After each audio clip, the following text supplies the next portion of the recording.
அனைவருக்கும் வணக்கங்க. இன்றைக்கு பட்ஜெட் கூட்டத்தொடரின் முதல் நாள். இன்னைக்கு சற்றேறக்கூடிய 2.5 மணி நேரம் பட்ஜெட் வாசிக்கப்பட்டுள்ளது. நாளை வேளாண் பட்ஜெட்டு. அதனால் இன்னைக்கு மொத்தம் 198 பாயிண்ட் படிச்சிருக்காங்க. மொத்தம் 2.5 மணி நேரம் வாசிக்கப்பட்டுள்ளது. அதில் பல்வேறு ஸ்கீம் ஏற்கனவே இருந்ததும் சில ஸ்கீம்ஸ் புதுசாக அறிவிச்சிருக்காங்க. வரவு செலவு கணக்கு எல்லாமே அதில் வந்திருக்கு. இன்னைக்கு வாசிக்கப்பட்ட அந்த திட்டங்கள் எல்லாம் சொல்லாக இல்லாமல் செயலாக வடிவு பெற வேண்டும் என்பதுதான் தமிழ்நாட்டு மக்களினுடைய கோரிக்கை. அதனால் இன்னைக்கு தமிழ்நாட்டின் மிக முக்கியமான பிரச்சனையான விவசாயிகளுடைய கடன் முழுமையாக கடன் தள்ளுபடி செய்யப்படும் அப்படின்னு எதிர்பார்த்தாங்க. ஆனால் அது அறிவிக்கப்படலை. அவங்க ஏற்கனவே சொன்னது போல் ஒரு சில கடன் தள்ளுபடி தான் நடந்திருக்கு. முழு கடன் தள்ளுபடி அறிவிக்கப்படவில்லை என்பது வருத்தத்துக்குரிய ஒரு விஷயம். அதே மாதிரி நான் ஏற்கனவே சொன்னது போல் நீர்மிகை மாநிலமாக தமிழ்நாடு உருவாக வேண்டும் என்று அதற்கான எந்த அறிவிப்பும் இல்லை.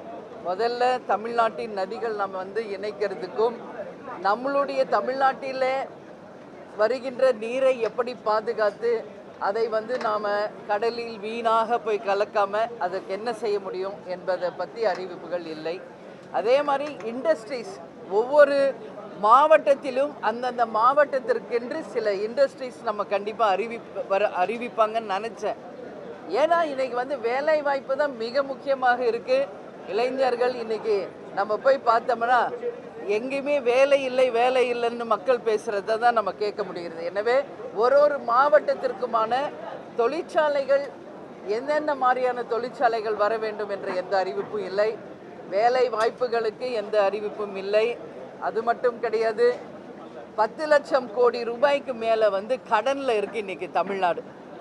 பட்ஜெட் அப்படின்னாலே ஒரு குடும்பத்திலேருந்து தொடங்கும். அந்த பட்ஜெட்டை எப்படி அந்த மாதம் நம்ம நிர்வகிக்கணும், நமக்கான வரவு என்ன, நமக்கான செலவு என்ன, இதை எப்படி நம்ம சரி செய்யணும், கடனில் இருந்து எப்படி நம்ம பட்ஜெட்டை சரி பண்ண முடியும் என்பது ஒவ்வொரு குடும்பத்திலும் ஒவ்வொரு சமையல் அறையிலையும் 5.5 பட்டியிலிருந்து தொடங்கக்கூடியது தான் பட்ஜெட். இன்றைக்கி அதுதான் இன்றைக்கி ஒரு நாட்டின் பட்ஜெட்டாக வருது. அதனால் இன்றைக்கி 10 லட்சம் கோடிக்கு மேல் தமிழ்நாடு இன்றைக்கி கடனில் இருக்கிறது என்பதை வேதனையோடு நான் பதிய வைக்கிறேன். இந்த கடன் சுமையை குறைப்பதற்கு என்ன திட்டங்கள் என்பது எதிலும் அறிவிக்கப்படவில்லை. கடன் மட்டும் பல லட்சம் நம்ம கோடிகள் இன்றைக்கி கடன் மட்டும் கட்டிக்கிட்டு இருக்கோம்.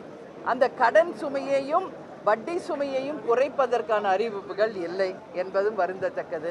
அதே போல் இன்றைக்கு சில விஷயங்கள் நான் பாராட்டக்கூடிய விஷயம் என்னென்னா, நகர்ப்புற மேன்மைப்படுத்துவதற்காக நம்ம கூவம் நதியும் நம்மளுடைய நதிகளை சீரமைத்து அதை மேம்படுத்துவதாகவும், சாலைகள் சீரமைப்பு, அதுபோல் மின்சாரம் இன்னைக்கு இல்லை தமிழ்நாட்டில். எங்கே பாரு மின்சாரம் இல்லை. அது மட்டும் இல்லாமல் மின்கட்டண உயர்வு ஒரு பக்கம் இருக்குது. அதனால் சோலார் சிஸ்டம் எல்லா இடத்துலையுமே அதை டெவலப் பண்ணணுன்ற ஒரு அறிவிப்பு. இன்றைக்கி போக்குவரத்து துறை பார்த்தோம்னா லாஸ்டில் போயிட்டுருக்கு. அதுக்காக மின்சாரத்தினால எலக்ட்ரானிக் பஸ்ஸஸ் விடப்படும் என்ற அறிவிப்பு. இது போன்ற சில நம்ம வரவேற்கக்கூடியதும் இருந்தது. பட் இது எல்லாமே இன்றைக்கி சொல்லாக இருக்கிறது. இது செயல் வடிவம் பெறும் பொழுது அதை வரவேற்க தேமுதிக தயாராக இருக்குது. முதல்ல 10 லட்சம் கோடி கடன்லேருந்து தமிழ்நாட்டை மீட்டெடுக்கணும். வட்டி மட்டும் பல லட்சம் கோடி நம்ம கட்டிக்கிட்டு இருக்கோம். அது நம்ம சரி பண்ணணும். வரவும் செலவும் இன்றைக்கி வரவை விட செலவு அதிகமாக இருக்குது, கடன் அதிகமாக இருக்குது என்பது வருந்தத்தக்கது.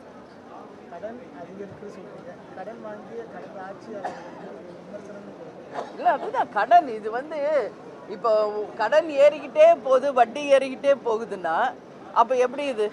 அவங்க இதுக்கு முன்னாடி இருந்த ஆட்சிகள் 3 லட்சம் 4 லட்சம் கோடியிலேருந்து இன்றைக்கி 10 லட்சம் கோடி ஆயிடுச்சு. இப்போ சில ஸ்கீம்ஸ் அறிவிக்கப்பட்டதுனால மேலும் ஃபர்தராக ஒரு 1 லட்சம் கோடி அதிகமாக தான் செலவு வருது இப்போ. ஸோ செலவு பற்றி பேசுகிறோம், பட் வரவு என்ன? இந்த கடனை எப்படி குறைக்கிறது, வட்டி எப்படி குறைக்கிறது என்பதற்கு எந்தவித அறிவிப்பும் இல்லை என்பது வருத்தத்தோடு நம்ம சொல்லிக்க வேண்டிய விஷயம். பட்ஜெட்டை பற்றி நான் அதான் சொல்கிறேனே. இல்லை இல்லை இல்லை இல்லை ஒரே வார்த்தையில் நம்ம சொல்லணும்னா கடன் இல்லா தமிழ்நாடு வரணும், வட்டி இல்லாத தமிழ்நாடு வரணும். அதற்கான அறிவிப்பு இல்லை என்பது வேதனைக்குரியது. ஏன்னா கடன் இல்லாத நாடு தான் சுமை இல்லாத நாடு. மக்களுக்கு அந்த சுமை இல்லாத ஒரு கடன் இல்லாத ஒரு தமிழ்நாடு உருவாக வேண்டும் என்பதுதான் தேமுதிகவினுடைய எண்ணம். பள்ளிக்கல்வித்துறைக்கு கடந்த ஆண்டுகளை விட இந்த ஆண்டு குறைவாக நிதி ஒதுக்கப்பட்டிருக்கு. மத்திய அரசு நமக்கு விடுவிக்கல. அதை தான் அவங்க சொன்னாங்க. மத்திய அரசு இந்த நிதிகளை எல்லாம் ஒதுக்கும் பொழுது பல ஆயிரம் கோடி நமக்கு கடன் சுமை குறையும், அதை நாம் கேட்டு பெறுவோம் என்பதையும் அவங்க சொல்லியிருக்காங்க. இன்றைக்கி தான் அறிவிச்சிருக்காங்க.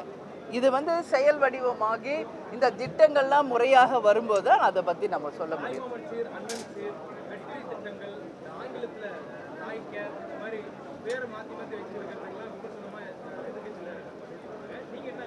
இல்லை இன்னைக்கு என்ன பொறுத்த வரைக்குங்க, இது வரைக்கும் தமிழ்நாடை ஆட்சி செய்த எல்லா முதலமைச்சர்களுடைய ஸ்கீமில் மக்கள் போற்றுகின்ற மக்கள் வரவேற்கின்ற ஸ்கீம் அப்படியே தொடரணும். அது எந்த ஸ்கீமாக இருந்தாலும் சரி.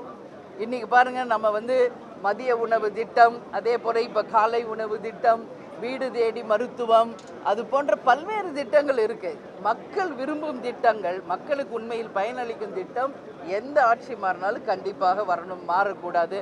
அதில் மாற்று கருத்து இல்லை. அதே நேரத்தில் மிக முக்கியமாக நாம் கவனம் செலுத்த வேண்டிய துறைகளும் நம்ம கண்டிப்பாக கவனம் செலுத்தணும். ஏன்னா பேர் மாற்றி வைக்கிறதுனால இங்கே ஒன்றும் கிடையாது. இது ஒரு ஃபேன்சி நேம் மாதிரி ஆயிடுச்சு. பட் மக்களுக்கு பயனளிக்கக்கூடியதாக இருக்கணுன்றதை எங்களுடைய வேண்டுதல். என்ன எக்ஸாமாக இது மதிப்பெண்ணில் இன்னைக்கு சொல், இது செயலாகட்டும், அப்போ நான் மதிப்பெண் கொடுக்குறேன். நன்றி நன்றி நன்றி.